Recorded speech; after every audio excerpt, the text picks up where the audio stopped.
اپنی گفتگو فرما رہے تھے اور اس میں ایک ربط میں چاہتا ہوں، تسلسل چاہتا ہوں، یعنی کہ دولت، عشرت اور یہ سب چیزیں بالکل ایک الگ سینٹیمنٹ دیتی ہیں اور پھر اس کے بعد انسان دین بیزار ہو جاتا ہے کیونکہ دین آپ کو یہ سب چیزیں نہیں ڈیولپ کر کے دے رہا ہے. ایسا ہی ہے؟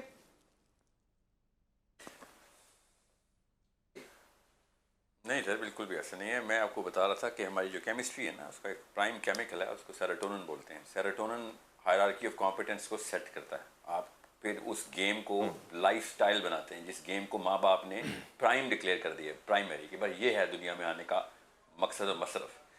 اگر ماں باپ پہلے 15 سال کے اندر یہ اسٹیبلشمنٹ کر دیں کہ اوور آل تیرا اینڈ ان مائنڈ کیا ہے، آخری منزل اور مقام کیا ہے، تو راستے میں جتنے مرضی مسائل اپس اینڈ ڈاؤنس کے آئیں گے، جتنے مرضی تیرے پاس شیاطین اور انسان آئیں گے تیرے بہکانے، بہلانے، پھسلانے، اس میں گر جانا، ان کے گڑھوں میں گر جانا ایک فطری امر ہے. مگر تیرا آخری جو ہدف ہے نا، وہ ہم تجھے بتا رہے ہیں، اس کے بعد انسان درست رہ جائے گا. ابھی جو فرمود صاحب کی بات سے میں ٹوٹلی بلیٹرلی ڈس ایگری کرتا ہوں، یہ کہ جیسے ہی آپ اس بیسس کو ڈسمینٹل کریں گے، جب تک لوگوں کے دو فریقوں کی بات نہیں آئے گی تو اجتماعی قوانین نہیں سیٹل ہوں گے. تو پھر تو آپ نے ایمپتھی کی بیسس اڑا کے رکھتی ہیں. میں آپ کو مثال دیتا ہوں تاکہ آپ کو پتہ چلے دین قوانین کیسے سیٹ کرتا ہے. جو آپ نے ایک جو کیس بتایا کہ جس میں عورت کو مارنے کی بات ہو رہی ہے یا بچی کو مارنے کی بات ہو رہی ہے، تو اس سے صاف ظاہر ہو گیا کہ قرآن پاک کی کچھ ایسی آیات ہیں، قرآن پاک کی، اوکے، جس کے اوپر آپ کرنٹ مولوی کے اوپر انٹرپریٹیشن پہ جائیں گے تو آپ کو بہت زیادہ تردد ہوگا اور آپ کو سمجھ نہیں آئے گی کہ اس کا کیا مطلب ہے، اور اس لیے ریاکشن آئے گا اس کا.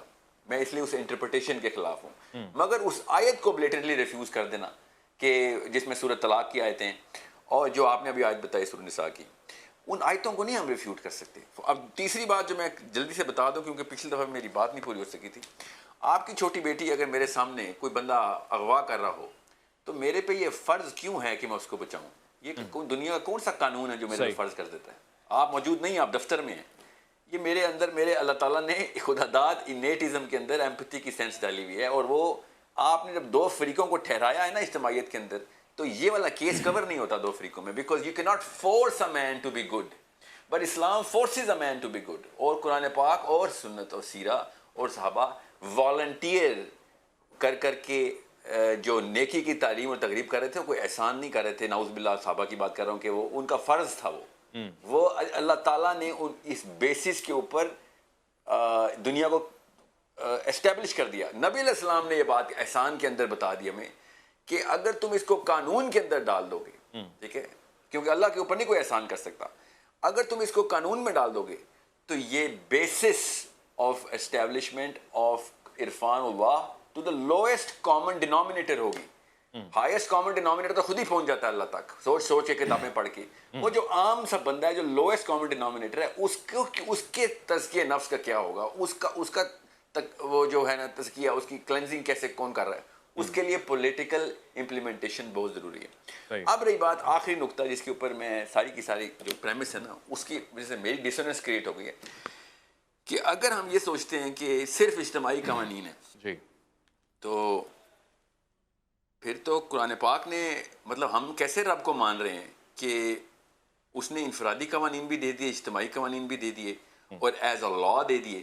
تو کیا نعوذ باللہ میرے رب کی فراست میں کمی تھی کہ انہوں نے قوانین کی لسٹ اسٹیبلش کروائی پہلے، اور پھر ہم نے آگے سوچا کہ نہیں وہ تو اس دور کے لیے تھی، تو قرآن پاک کو تو پھر ہمیں تنسیخی آیات سے بھر دینا چاہیے.